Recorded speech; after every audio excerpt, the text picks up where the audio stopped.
Torg system is a format that minimizes the use of a multitude of various sided dice while still having dice play an important role in game mechanics. There are only two types of dice that are needed to play, and these are the 20-sided and the 6-sided dice. The most often used dice is the 20-sided type, as it is this die that is used to determine if one succeeds or fails in an action attempt. Whenever a character makes the effort to do something that would require the use of a skill or attribute, a roll is made with the 20-sided die to represent the motion of the action and the result of that particular activity. To do something in the game, one simply declares what they are doing. If the game master determines the action requires a skill check, a roll is made to determine if the action succeeds and how well, or if the attempt fails and has resulting consequences. Once a roll is made, the number that comes up on the dice is known as the die total. This number can only be adjusted if one rolls a 10 or a 20 on the die. If a 10 or a 20 does come up, the player rolls again and adds the result of the next roll to the previous total.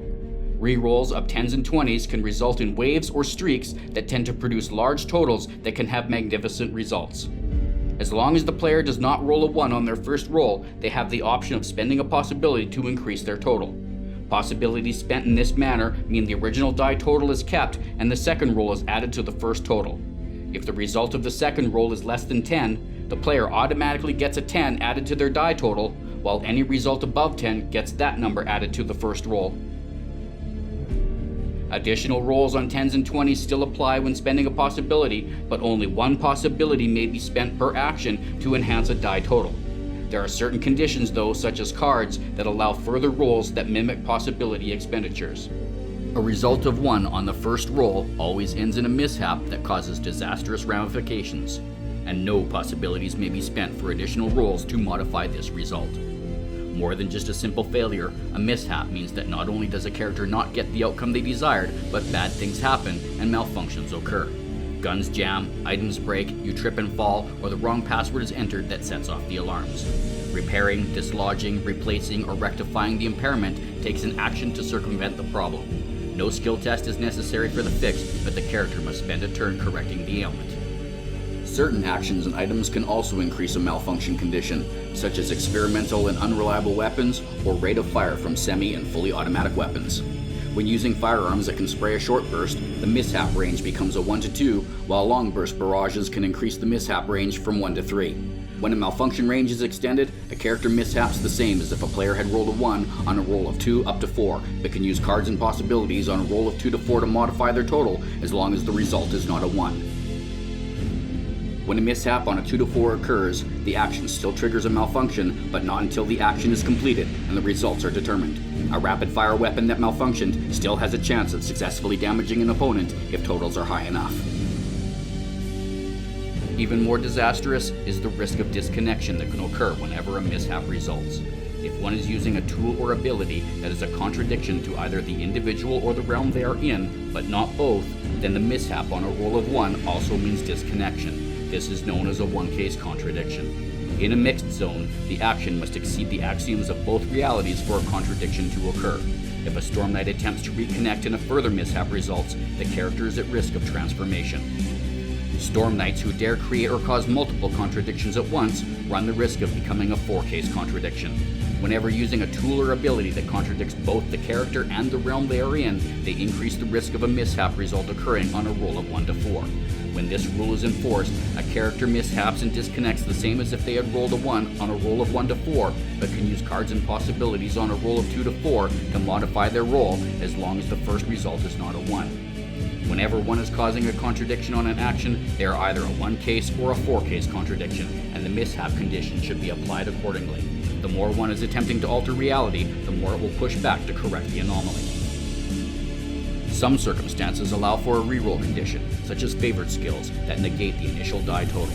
Only the first roll is eligible for a reroll, and any additional rolls made through 10s, 20s, possibilities, cards, or up conditions negate the chance of a reroll. As long as the first roll is not a mishap, any additional rolls will not incur a mishap condition, as mishaps only apply to the first roll.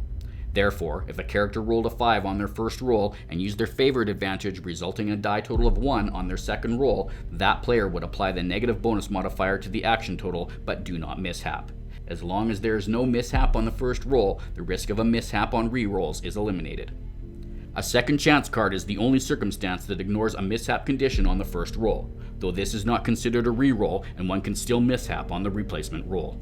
Whatever the final roll is, the die total is never adjusted. The sum that comes up as a result of the initial roll, a roll with natural additions, or any re-roll attempts, the die total is the number that is used to calculate a bonus to obtain an action total. Each number on the dice corresponds to an assigned number on the bonus chart that gives a bonus number related to the die total. This bonus number is then applied to a character's attribute or skill value to calculate the action total. To determine the success or failure of an action, the action total is compared to a difficulty number assigned to the task based on the complexity or ease of the attempt.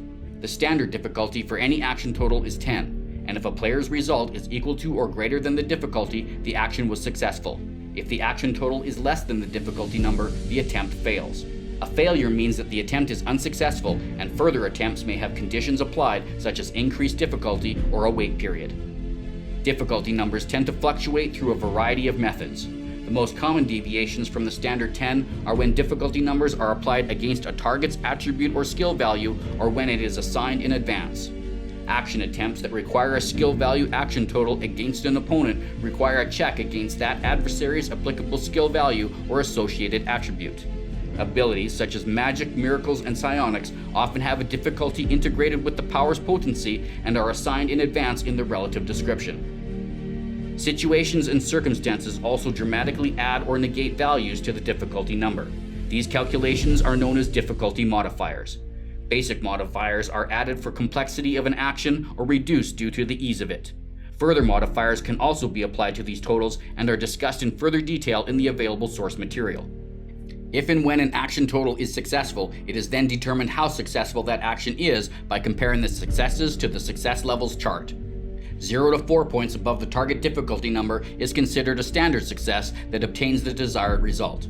5 to 9 points above the target difficulty means the character has had a good success, which could indicate better than average results with extra benefits tied to it. If one gets 10 plus successes over the target difficulty number, it is considered an outstanding success and usually results in amazing displays of superhuman ability that often has spectacular effects above and beyond the intended outcome. Bonus dice are often awarded as additional benefits whenever a result is above the standard success level. A good result earns a player 1 roll on a 6-sided dice, whereas outstanding results net the player 2 rolls on a 6-sided dice with the results added together. Additional bonus dice can be obtained through certain abilities and perks or destiny cards. Bonus dice are usually used to calculate additional damage that can sometimes be used for other totals, such as an active defense, number of summoned minions, or shock reduction from a healing potion. If the infinity symbol or a 6 turn up on the bonus die, the total is counted as 5, plus an additional roll added to the total. In summary review, whenever a skill check is required, a player rolls a 20-sided die to obtain a die total that is applied to the bonus chart to modify their skill value. This action total is then compared to a difficulty number that can be adjusted through applicable difficulty modifiers. If the action is successful, determine the number of successes and refer to the success levels chart. If a good or outstanding result occurs, apply additional bonus dice. Once the calculations have been completed and the results applied to the game environment, the action attempt is over. The skill test and its effects are considered resolved.